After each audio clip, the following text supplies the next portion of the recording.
વિદ્યાર્થી મિત્રો, design of reinforce concrete structures video સિરીઝમાં આપ સર્વનું સ્વાગત છે. આજે આપણે એક નવા topic design of isolated slope footing square એની ચર્ચા કરીશું.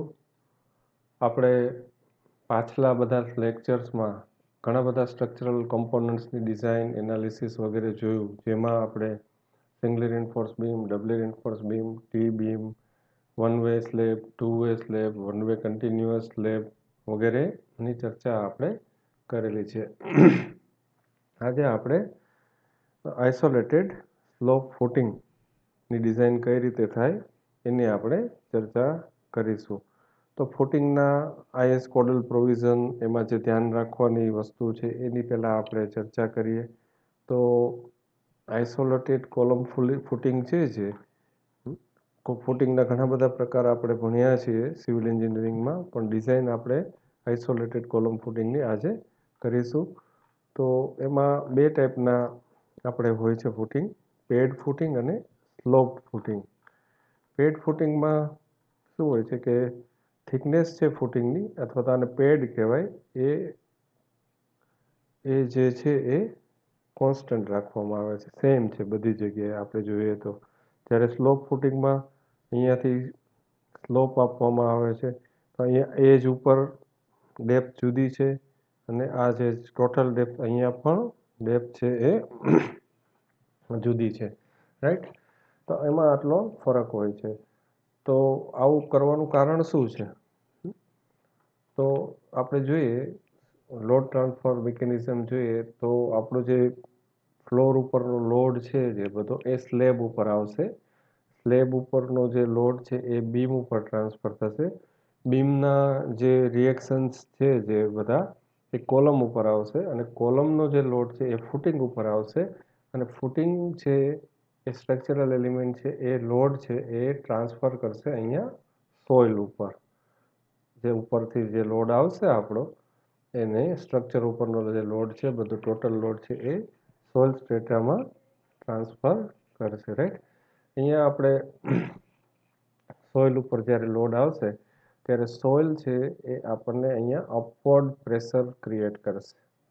આ જે લોડ આવશે પી, એના રિએક્શનના ભાગરૂપે અહીંયા અપવર્ડ પ્રેશર ક્રિએટ થશે. એને લીધે આ જે ફૂટિંગ છે એ એની ટેન્ડન્સી હશે આ રીતે બેન્ડ થવા માટેની, રાઈટ. તો આ એક કેન્ટિલીવર બીમ તરીકે જ આટલો ભાગ છે એ એક્ટ કરશે, અને આપણને અહીંયા જે છે નીચેના ભાગમાં ટેન્શન, અહીંયા ઉપર છે એ કોમ્પ્રેશન પેદા થશે. એટલે કે આ જગ્યાએ આ એજ ઉપર છે ત્યાં મિનિમમ બેન્ડિંગ મોમેન્ટ, અને અહીંયા કોલમના ફેસ ઉપર મેક્સિમમ બેન્ડિંગ મોમેન્ટ આપણને મળશે. એટલે આ જગ્યાએ આપણે ડી છે એ મેક્સિમમ જોઈશે, કારણ કે અહીંયા મેક્સિમમ બેન્ડિંગ મોમેન્ટ આવેલી છે. તો આવું કરવાનું કારણ શું? જ્યારે ઓછો લોડ હોય છે ત્યારે આખી બધી જ જગ્યાએ આપણે ડી સરખી રાખીએ તો ચાલે, પણ જ્યારે ખૂબ વધારે લોડ હોય ત્યારે ડેપ્થ ખૂબ વધારે આપણે જરૂર પડે. અને જો બધા જ આપણે ટોટલ ડેપ્થ અહીંયા બધી જ જગ્યાએ સરખી રાખીએ તો ઇટ બીકમ્સ અનઇકોનોમિકલ, કારણ કે અહીંયા આપણને મિનિમમ એટલે કે ઝીરો બેન્ડિંગ મોમેન્ટ છે, આ જગ્યાએ છે એ મેક્સિમમ બેન્ડિંગ મોમેન્ટ છે. તો આ જગ્યાએ આપણને બેન્ડિંગ મોમેન્ટની ખૂબ વધારે જરૂરિયાત છે, રાઈટ. તો આ જગ્યાએ આપણે ડેપ્થ વધારે રાખીશું. અહીંયા આપણે મિનિમમ જે રિક્વાયરમેન્ટ છે આઈએસ કોડલ પ્રોવિઝન આપણે આગળ જોઈશું, તો એ રીતે આપણે કરીશું. તો ફરી એક વખત જોઈએ આપણે લોડ ટ્રાન્સફર કઈ રીતે થશે. ફ્લોરનો જે લોડ છે એ સ્લેબ ઉપર થશે, સ્લેબનો જે લોડ છે એ બીમ ઉપર, બીમનો જે લોડ છે એ કોલમ ઉપર, કોલમનો છે એ ફૂટિંગ ઉપર, અને ફૂટિંગનો લોડ છે એ સોઇલ ઉપર ટ્રાન્સફર થશે. તો આ જ રીતે લોડ ટ્રાન્સફર થાય, પરંતુ બિલ્ડિંગ છે એની કન્સ્ટ્રક્શનની શરૂઆત કઈ રીતે થશે? પહેલાં ફૂટિંગ, પછી કોલમ, પછી બીમ, અને પછી સ્લેબ. તો આખી પ્રોસેસ છે લોડ ટ્રાન્સફરની અને કન્સ્ટ્રક્શનની, it is a reverse process. તો જ્યાં સુધી આપણી પાસે બીમ છે, સ્લેબ છે, કોલમ છે, એ બધાની ડિઝાઇન પૂરી ન થાય ત્યાં સુધી આપણે ફાઉન્ડેશનની ડિઝાઇન કરી શકતા નથી. આ એક ખાસ આપણે પોઈન્ટ આપણે ધ્યાનમાં રાખવો જોઈએ, રાઈટ. તો આઈએસ કોડલ પ્રોવિઝન થોડા આપણે ચર્ચા કરીએ તો IS 456 આપણે જોઈએ નોમિનલ કવરમાં આપણે ચર્ચા કરેલી ઘણી બધી. એમાં નોમિનલ કવર જે છે એ ફૂટિંગ માટે કેટલું છે? Minimum cover shall be 50 mm. ખાસ ધ્યાન રાખીએ. Immaterial of mild, moderate or severe exposure હોય તો પણ આપણે જે 20, 30 અને 45 mm છે એ નહીં હોય, પરંતુ આપણે કેટલું રાખવું પડશે? 50 mm આપણે કવર તો રાખવું પડશે, રાઈટ. આ તબક્કે આપણે હવે એક ચર્ચા કરવાની છે ક્રિટિકલ સેક્શન. કયા કયા ક્રિટિકલ સેક્શન્સ છે આઈએસ કોડમાં પણ આપેલું છે આખું. એ પહેલાં એક વસ્તુ જોઈએ, thickness at the edge of the footing. The reinforced and plain concrete footing, the thickness at the edge shall not be less than 150 mm for the footing on soil, not less than nor less than 300 mm above the top of the piles of the footing. આપણે જેમ cover વિશે જોયું એમ આ close પણ એક અગત્યનો છે કે જે આ એજ છે આપણે પાઇલ ઉપર હોય તો 300 mm અને સોઇલ ઉપર હોય તો 150 mm મિનિમમ આપણે રાખવી પડશે, રાઈટ. બીજા આપણે જોઈએ આના જે છે ક્રિટિકલ સેક્શન્સ. તો પહેલું ક્રિટિકલ સેક્શન્સ આવશે for bending moment. XX is the critical section for bending moment. આપણે ડિઝાઇન વખતે ડિટેલમાં સ્ટડી કરશું. મેં જેમ આગળ વાત કરી એમ આટલો જે પોર્શન છે ધેટ ઇઝ કેન્ટિલીવર પોર્શન. અને IS કોડ શું કહે છે અહીંયા? Moment and forces clause number 34.2 એમાં આ છે bending moment. 34.2.3.1 the bending moment at any section shall be determined by passing through a section, a vertical plane which extends completely across the footing, and computing the moment of the forces acting over the entire area of the footing on one side of the said plane, right. તો અહીંયા આ જે critical section છે એના એક આ જે maximum bending moment અહીંયા આવશે. તો આ બધા એન્ટાયર પ્લેન આખું જ આખા એરિયા ઉપર આપણે બેન્ડિંગ મોમેન્ટ લેવાની છે આ જગ્યાએ, રાઈટ. તો આ એક મેં તમને આગળ વાત કરી એમ કે આ અપવર્ડ પ્રેશર અહીંયા સોઇલથી આવશે આ રીતે, આ બાજુથી જોઈએ તો આ, અને એક કેન્ટિલીવર બીમ એટલે કે આ એક યુડીએલના ફોર્મમાં અપવર્ડ પ્રેશર નીચેથી યુડીએલના ફોર્મમાં હશે અને આ આખી પ્લેટને આ રીતે વાળવા માટે પ્રયત્ન કરશે આ જે છે પ્લેટને, રાઈટ. તો આ જે છે કોલમ ફેસથી આ જે અંતર છે એ આવશે જે એ આપણે ઇફેક્ટિવ લેન્થ કહીશું, રાઈટ.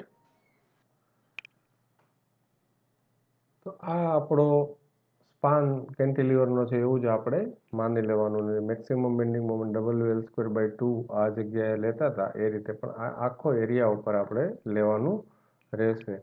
બીજો સેક્શન છે ફોર વન વે શિયર.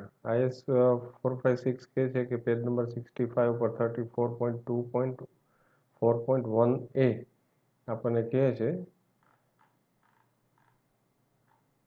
3.4. બરાબર, શિયર એન્ડ બોન્ડ.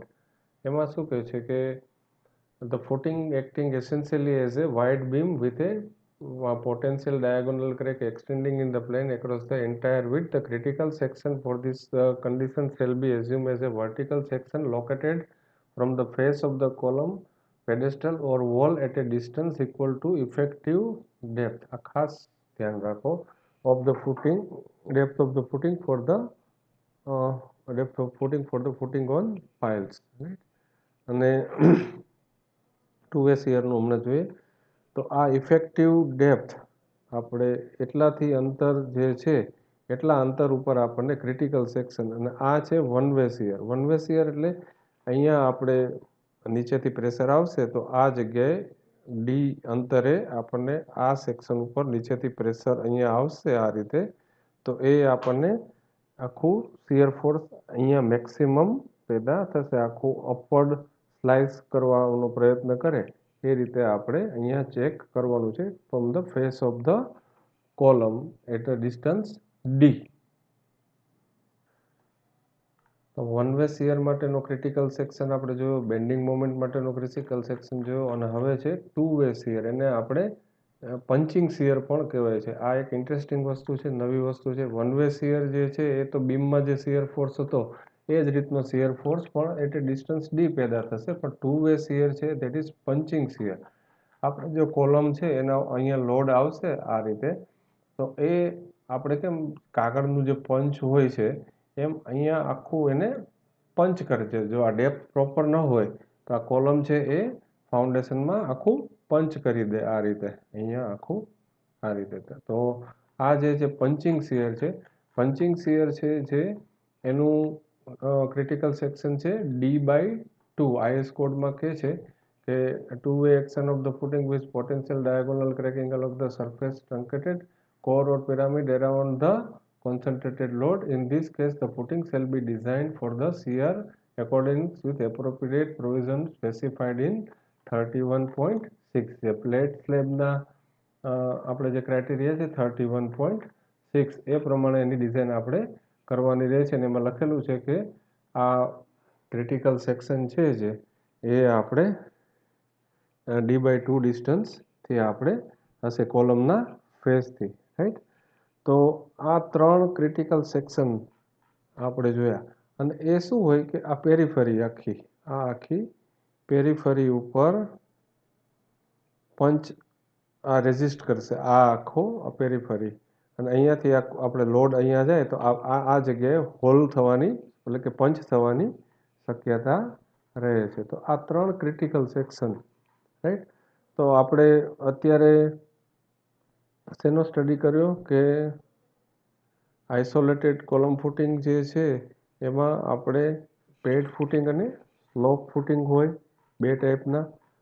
અને એના ત્રણ ક્રિટિકલ સેક્શન, એક તો બેન્ડિંગ મોમેન્ટ માટે કોલમની ફેસ ઉપર, વન વે શિયરનું કોલમ ફેસથી ડી ડિસ્ટન્સ ઉપર એક પ્લેન ઉપર, અને ટુ વે શિયર માટે કોલમની પેરીફરી ઉપર બધી બાજુ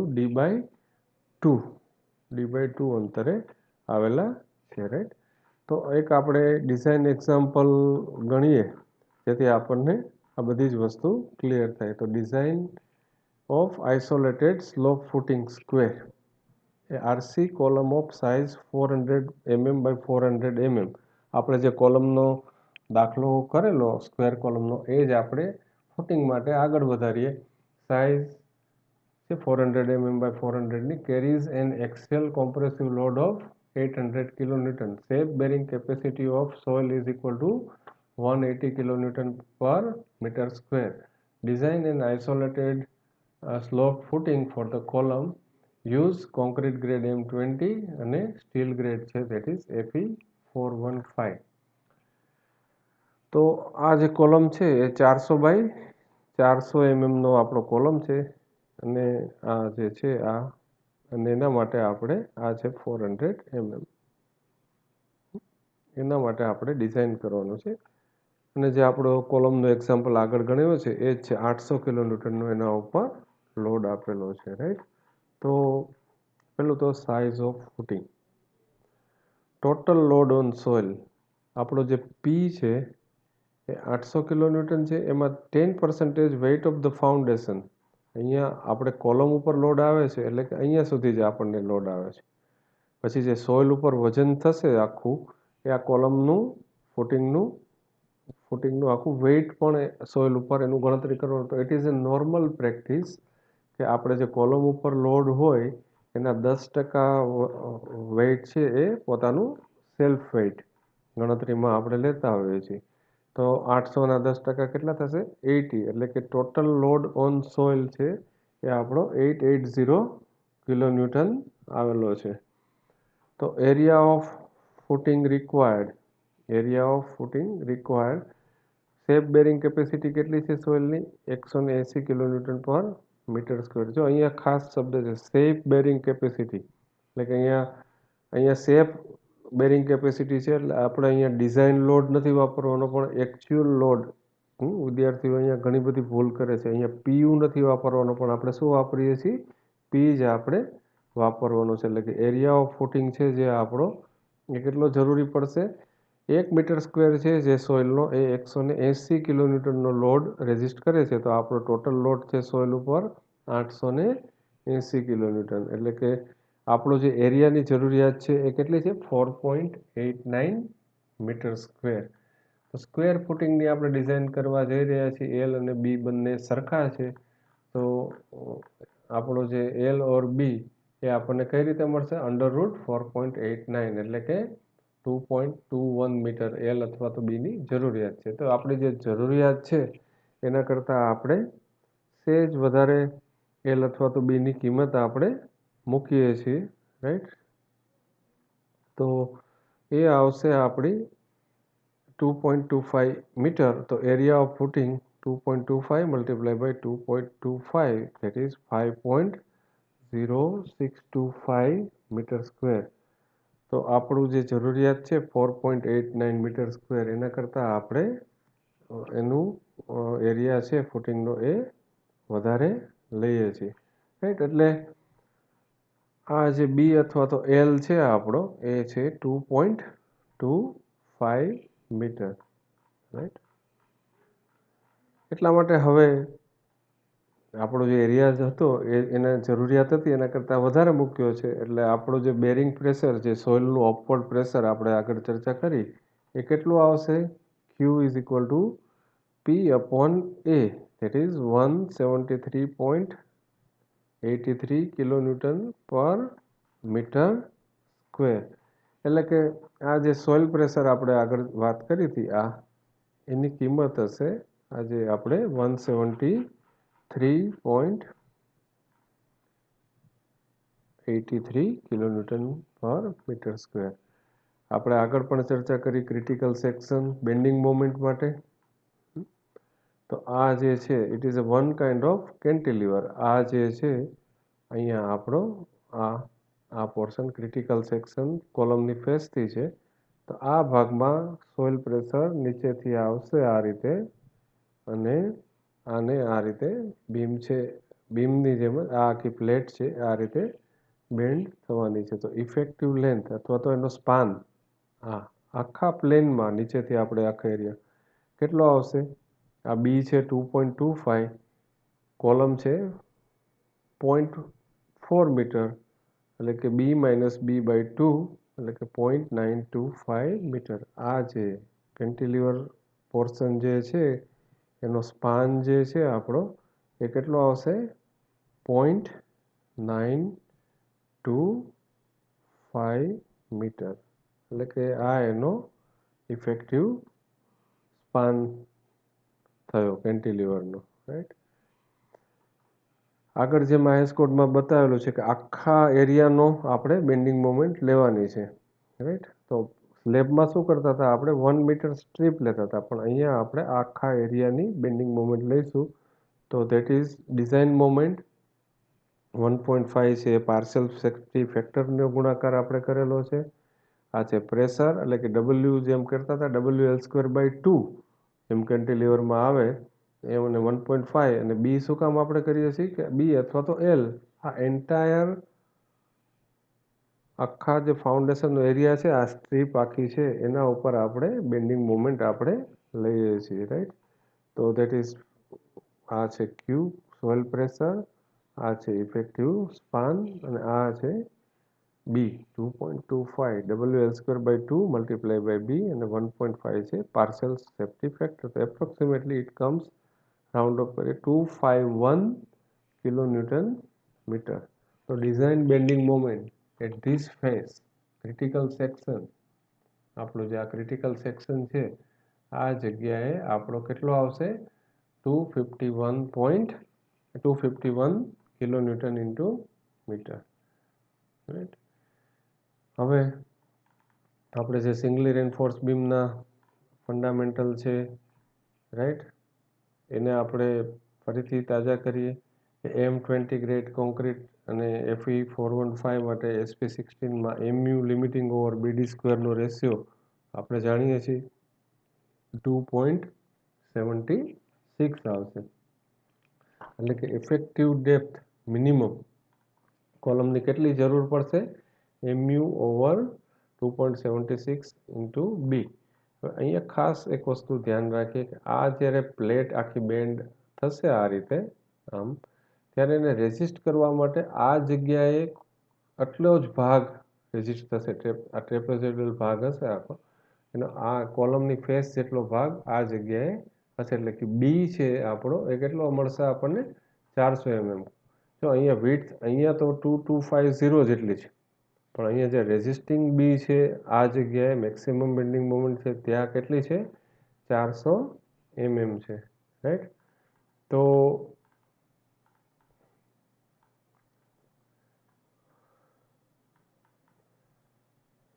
આ અહીંયા આપણે જોઈએ તો બધી કિંમત આપણે અહીંયા મૂકીએ તો આ બેન્ડિંગ મોમેન્ટ, આ બી, તો ડી રિક્વાયર્ડ ઇફેક્ટિવ ડેપ્થ આપણી આ જે છે સેન્ટર ઓફ ધ એન્ફોર્સમેન્ટ એ કેટલી જરૂર છે? 476.81.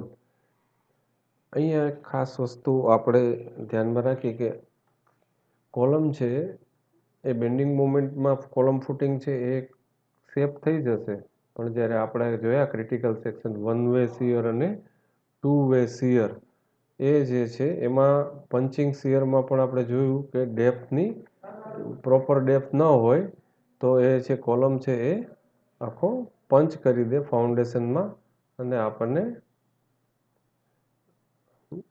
આખો કોલમ છે એ ફેલ થઈ શકે, રાઈટ? તો એ વસ્તુ આપણે ધ્યાનમાં રાખીએ. અને આપણે બધાનો નોર્મલી અનુભવ છે કે આપણે 4 કે 5 કાગળ લઈએ અને પંચ કરીએ અને 10 કાગળને લઈને પંચ કરીએ, તેમાં વધારે લોડની જરૂર પડશે બીજા કેસની અંદર. તો પંચ અટકાવવા માટે, પંચ ના થાય કોઈ પણ વસ્તુ, એના માટે આપણે શું કરવું પડશે? ડેપ્થ વધારવી પડે. તો આ જગ્યાએ શિયર કન્સિડરેશનને આપણે રાખીએ ધ્યાનમાં, તો આઈ સજેસ્ટ કે જે તમારું આવેલું હોય એને 25 થી 30% તમે આપણું ડેપ્થ છે એ તમે વધારે રાખી શકો. અમુક કેસમાં આપણે 50% જેવી પણ વધારે રાખવી પડે. તો આપણે જો 476 ડી મિનિમમની જરૂર છે, પણ અહીંયા હેવી લોડ હોવાને કારણે આપણે લગભગ ઓલમોસ્ટ 50% જેટલી વધારે આપણે ડેપ્થ રાખીએ છીએ. આ છે થંબ રૂલ છે બધા. જો પછી સેફ ના આવે તો પાછી રીડિઝાઇન કરવી પડે. એટલા માટે અહીંયા આપણે લગભગ ઓલમોસ્ટ 1.5 ટાઈમ્સ ડી વધારે લઈએ છીએ. તો આ જે ટોટલ ડેપ્થ છે ફાઉન્ડેશનની, રાઈટ, એ આપણે કેટલી રાખીશું? 750 mm. તો ઇફેક્ટિવ ડેપ્થ કેટલી થશે? 750. એમાંથી 10, 5 અને આ 50. આ શું છે વસ્તુ? આ છે નોમિનલ કવર. અહીંયા 2 લેયરમાં આપણા જે 12 હશે, એટલે એક તો આ 10 mm નો સળિયો આપણે બાદ કરીએ અને આ 5. આ જો 2 લેયરમાં છે, એક આમ અને એક આમ, એટલે આપણે આ જગ્યાએ આપણે ડેપ્થની જરૂર છે. એટલા માટે આ છે નોમિનલ કવર 50 mm, જેની આપણે આગળ ચર્ચા કરીએ. તો 685 mm આપણી ઇફેક્ટિવ ડેપ્થ મળશે, right? Thickness at the edge of the footing આપણા આઈએસ કોડમાં પહેલાં જ ચર્ચા કરી કે કેટલી જોઈએ? Minimum 150 mm. તો આ D1 છે જે આપણું, એ આપણે કેટલું રાખીશું? 150 mm, રાઈટ? ટોટલ ડેપ્થ છે એ 750 અને ઇફેક્ટિવ ડેપ્થ થશે આપણી 685 mm, રાઈટ? તો આ આપણું ફાઉન્ડેશનનું ડાયમેન્શન આપણે અત્યારે નક્કી કર્યું, રાઈટ? હવે સ્ટેપ નંબર 3ની અંદર આપણે શું કરીશું? એએસટી અને એરેન્જમેન્ટ. એ પણ સિંગલ રેન્ફોર્સ બીમની જેમ વેરી સિમ્પલ.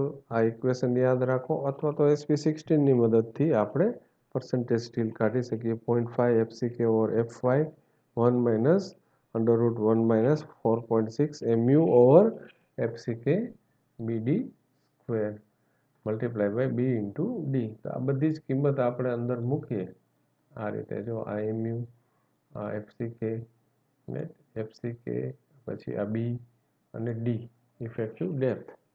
અહીંયા પણ 400 mm શું કામ લઈએ છીએ? મેં તમને આગળ પણ વાત કરીએ કે આ જગ્યાએ બેન્ડિંગ મોમેન્ટ મેક્સિમમ હશે અને આ રેઝિસ્ટિંગ ફેસ છે એનો આ જગ્યાએ કોલમની અંદર જો આ સ્લોપમાં અહીંયા ધીમે ધીમે વધતી જશે ડેપ્થ. આ બી છે એ અહીંયા વધારે હોય, અહીંયા એનાથી વધારે હોય, પણ જ્યાં મેક્સિમમ બેન્ડિંગ મોમેન્ટ છે ત્યારે આ જગ્યાએ ફાઉન્ડેશનનું બી કેટલું હશે? 400 mm. એટલા માટે આપણે અહીંયા બી કેટલું લઈએ છીએ? 400 mm. તો AST required is 1108 mm square. 1108 mm square, right? તો 10 mm ના આપણે બાર વાપરીએ છીએ, તો કેટલા નંબર સળિયા જોઈએ ટોટલ આખા ફાઉન્ડેશનમાં? એક બાજુ 14.11 નંબર. તો we will provide 15 mm 10 mm tor steel both ways, right? એટલે કે આ દિશામાં પણ 15 સળિયા, 1 2 આ રીતે આમ, પછી છેલ્લે આપણે જોઈશું ફિગર. આ દિશામાં પણ કેટલા નંબર ઓફ બાર્સ કેટલા આવશે? અહીંયા સેન્ટર ટુ સેન્ટર નહીં મૂકીએ, કારણ કે અહીંયા આખી બી માટે અથવા તો એલ માટે આપણે બેન્ડિંગ મોમેન્ટની ગણતરી કરી છે, રાઈટ? તો 15 bars along this direction and 15 bar along this direction, right? 10 mm ના. તો એ આપણે પ્રોવાઈડ કરવાના રહેશે અને it gives AST is equal to 1178 mm square. આપણી જે જરૂરિયાત છે 1108 એના કરતાં વધારે રહેશે, રાઈટ? અને હવે આપણે આ ડિઝાઇન લગભગ પૂરી થઈ ગઈ, કારણ કે ડાયમેન્શન છે, સ્ટીલ છે, એ બધી વસ્તુ આવી ગઈ, રાઈટ? તો હવે આપણે ચેક ફોર ડેવલપમેન્ટ લેન્થ. કોલમની અંદર ખાસ ધ્યાન રાખીએ આપણે કે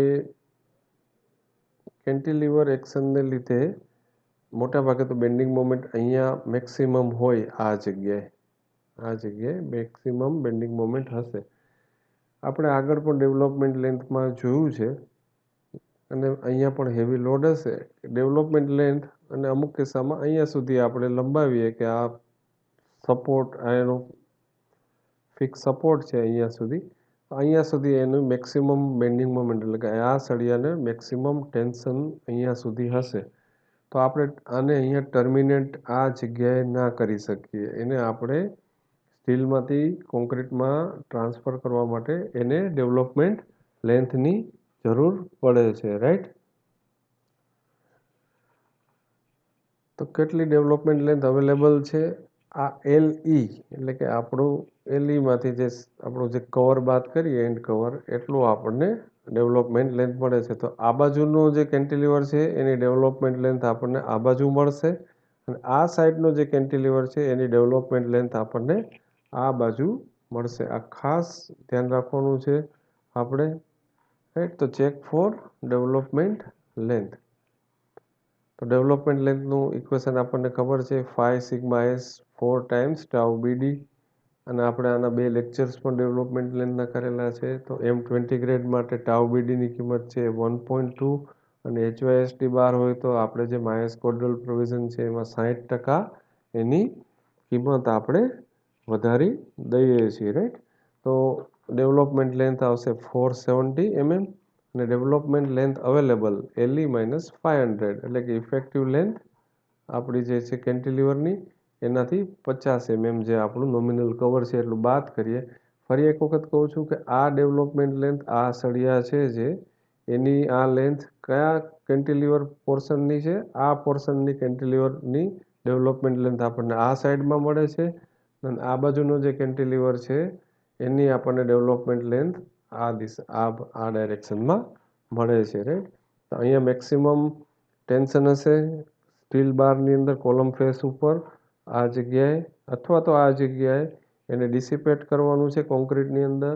તો એ આ બાજુનો બાર છે એ આ દિશામાં ડિસિપેટ કરશે. આ બાજુનું જે કેન્ટિલીવર પોર્શન છે એનો જે ટેન્શનમાં બાર હશે એનું લોડ ડિસિપેટ, ટેન્શન ડિસિપેટ કોન્ક્રીટમાં આ સાઈડમાં થશે. તો આ આપણે જેમ કેન્ટિલીવરમાં જેમ કઈ રીતે ડેવલપમેન્ટ લેન્થ આપતા હતા, આપણે સપોર્ટની અંદર આપતા હતા. એમ આ કેન્ટિલીવર સળિયાની ડેવલપમેન્ટ લેન્થ આ બાજુ ને આ કેન્ટિલીવર બાર્સના જે છે એની ડેવલપમેન્ટ લેન્થ આ સાઈડમાં આપણે આપતા હોઈએ છીએ, રાઈટ. તો એ LE-5 જે છે એ આપણને અવેલેબલ છે 875, તો it is more than sufficient, તો ધેટ ઇઝ ઓકે, રાઈટ.